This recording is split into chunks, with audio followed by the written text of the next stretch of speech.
Hey, good morning, freshmen. Hope you had a great weekend. Hope you have a good Monday going on so far.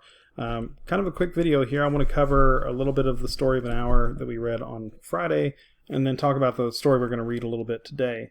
So again, we're back into the realism situation, and a lot of you did really well, like identifying, and lining this up with the realism movement. This is Kay Chopin's a very realistic author, meaning not necessarily like realistic in the way that we usually use it, but in the realism movement, as in she wanted to look at ethical choices.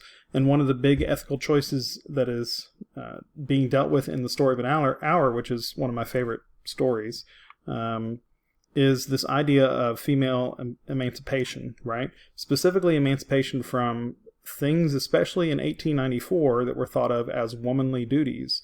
Okay, being married, having a family, being a good mother, being a good housewife, all those sorts of things were thought of as responsibilities at the time.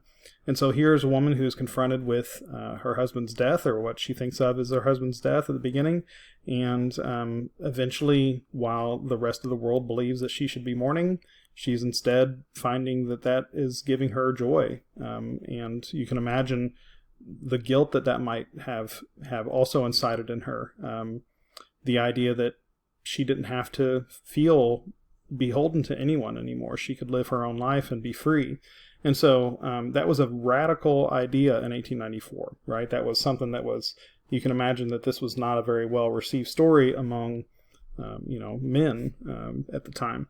And so this is a good representation of that realism, that ethical choice, and probably would have incited male readers, open-minded male readers at the time, to consider what the ramifications were for women in that time, and what role of responsibility they had in perpetuating that. And kind of an interest point here, that point of interest is what I'm trying to say, down here at the bottom, which a lot of people didn't catch on to, and I was hoping maybe somebody, a few more of you would, a few of you did actually, is that when the story goes on, Louise doesn't know that she's going to die. She thinks that her life is free. She thinks that everything is in front of her. So that was a misconception I saw in a lot of the responses. She doesn't realize that she's about to die. She just thinks that her husband's dead, and that makes her free because she doesn't have to deal with those responsibilities anymore. But when her husband walks into the door, she dies of a heart attack. It says at the bottom, she has died of heart disease, but then the last line is the most telling, of the joy that kills. So here it is, a woman who has completely abandoned all the things that she was carrying as a burden, and realized that she had this opportunity to be free.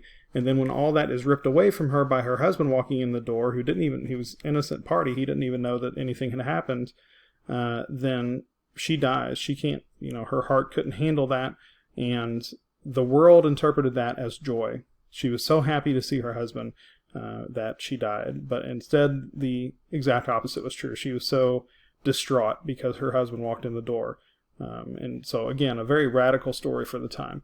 So I just want to cover that and make sure that was well understood, and why this had such power, even though it was only a couple pages long. The story you're going to be reading today and responding to is called The Trial, Execution, and Burial of Homer Phelps. I didn't pick this because of the last name, though it just kind of worked out that way. I like this story too. This is Stephen Crane, also a very cool realistic author, and he wrote this story of these kids who are playing war, basically, like they would have called it Cowboys and Indians back when I was a kid, but playing a version of that, and they're out in the woods, a group of them, and some of them take it very seriously, right?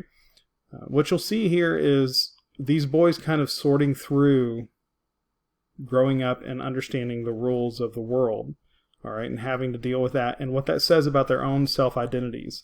So even though they're kind of pretending, they're still trying to be like these big tough men, these big grown-ups, and they're trying to fit into those roles that the world says is made for them.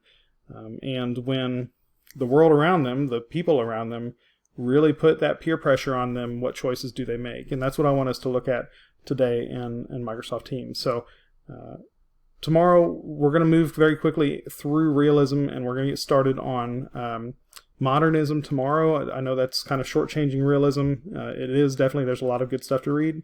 But modernism and contemporary, we still have a lot to go before the end of the year. So we are going to move pretty quickly through these. Tomorrow, we will be reading a few modernistic poetries, and then I'm going to get us started on our last final major assignment. So be looking forward to that, okay?